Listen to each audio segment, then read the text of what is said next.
সেদিন আমরা বলেছিলাম ডাল মে কুছ কালা বিচার চেয়ে পাওয়া যায় না, আপনাদের বিচার প্রশ্নপত্রটা ছিনিয়ে বেরিয়ে এলো, আনতে হয়, যখন আন্দোলন তীব্র বললেন ছিল সিপিআইএম তখন নেতা ঘন ঘন তারিখ মোহাম্মদ হচ্ছিল, সেলিম। আর এখন লম্বা তারিখ। তাও তো ভালো, এবার 3 মাস হয়েছে এবং খুব সম্ভবত এরপরে আমি পরিষ্কার বলছি, যদি আদালত অবমাননা হয় তাতে আমার কোনো অস্পর্ধা নেই। 2026-এর বিধানসভা নির্বাচনের পরে ডেট করতে পারে। এদিকে সেই পরিবার, নির্যাতিতার মা বাবা, তারা অপেক্ষারত, তারা নাজেহাল হচ্ছেন।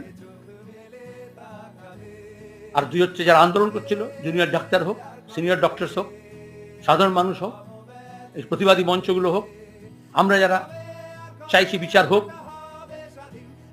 তাহলে এখন তাদের কাছে এছাড়া অন্য কোনো গতি নেই।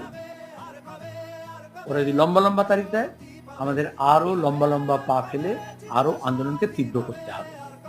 বিচার চেয়ে পাওয়া যায় না, বিচার ছিনিয়ে আনতে হবে।